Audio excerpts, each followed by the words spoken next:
The contents of freedom of religion or belief. The right to manifest religion and beliefs. The second core element of freedom of religion or belief is the freedom to manifest your beliefs in teaching, practice, worship, and observance. This is known as the external dimension of freedom of religion or belief. Unlike the right to have or change religion or belief, the right to manifest is not absolute. In some circumstances, the right may be limited. To manifest means to express faith or beliefs in words and actions.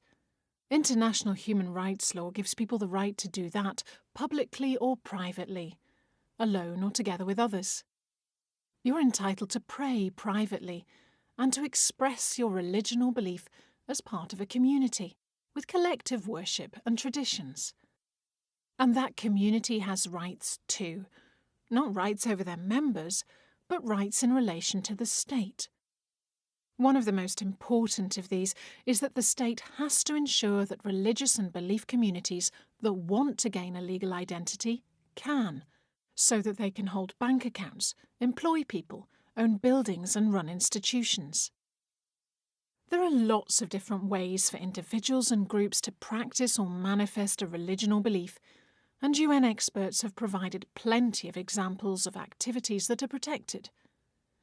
To come together for worship, celebrate festivals and observe days of rest, wear religious clothing and follow special diets, to have places of worship, cemeteries, and to display religious symbols, to play a role in society, for example by forming charitable organisations, to talk about and teach religion or belief, and train or appoint leaders, to write, publish and spread literature about your beliefs, and communicate about faith issues at the national and international levels.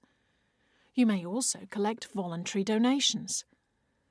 At this point you might be saying, great, these are just the kind of rights I want for my community. You might also be getting worried. What about groups who repress and control their members or promote hatred or violence towards others? Are they free to spread and practice their beliefs? I'd like to give two responses to this. Article 5 of the International Covenant on Civil and Political Rights bans the use of one right to destroy other rights. So freedom of religion or belief does not give the state, any person or group, permission to repress people, incite violence, or carry out violent acts. Of course, a lot of governments and groups do use force or repression, but freedom of religion or belief doesn't give them the right to do so. On the contrary, it exists to protect those affected by repression and violence. Secondly, although the right to have and to choose your beliefs can't be limited, the right to manifest or practice a religion or belief can. But Article 18 specifies that this can only be done when 4 rules are followed. The limitation has to be provided for in law, necessary to protect other people, non-discriminatory, and proportionate to the problem it seeks to address. These rules are really important. Without them, governments could limit any and every group or practice they don't happen to like. Limitations are meant to be a last resort, not a tool for state control. Sadly, many governments ignore these rules, and there are countless examples of state violations of the right to manifest religion. Restrictive laws on registration are a major problem.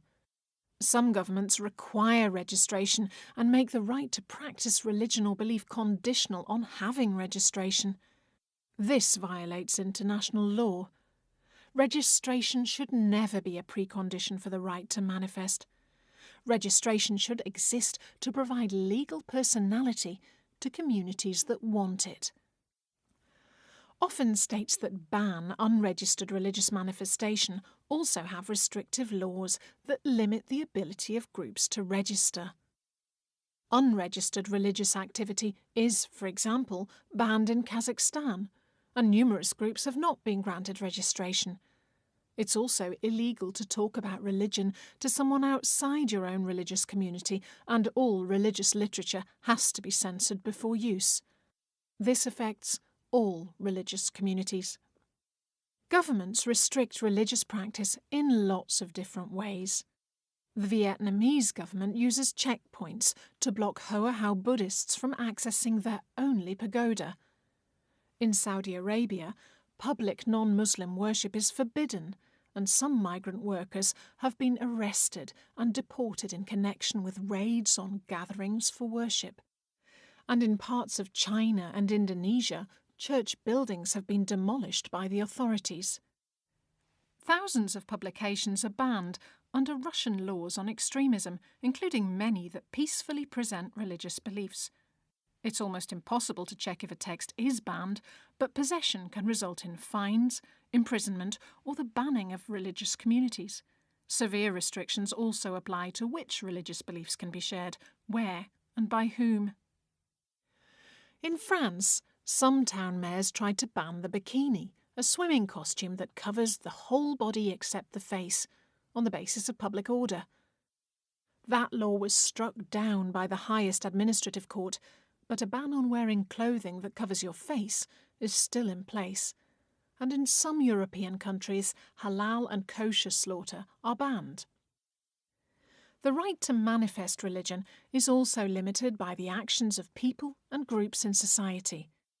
In a survey of over 5,000 Jews in 9 European countries, 22% said they avoid wearing religious clothing like the kippah because of fears for their own security. And in several countries, Jewish cemeteries have been desecrated. In countries like Egypt, Pakistan, and parts of Nigeria, people are afraid to attend places of worship for fear of attacks by terror groups committing violence in the name of Islam. While in parts of the Central African Republic, collective Friday prayers are impossible due to the risk of attacks from militias that target Muslims. To sum up, the freedom to manifest religion or belief protects the rights of both individuals and groups to express their faith or beliefs in words and actions.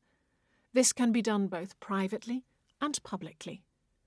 Human rights documents give lots of examples of the types of practices protected, and one of the most important protections for groups is the right to a legal identity. The right to manifest religion may be limited, but only if a strict set of rules is followed showing that the limitation is legal, necessary to protect other people, non-discriminatory, and proportionate to the problem it tackles. Sadly, many governments around the world do not follow these rules. The right to manifest religion or belief is violated both by governments and by groups in society. You can find more information about the right to manifest religion or belief, including texts of human rights documents that refer to it, in the training materials on the website.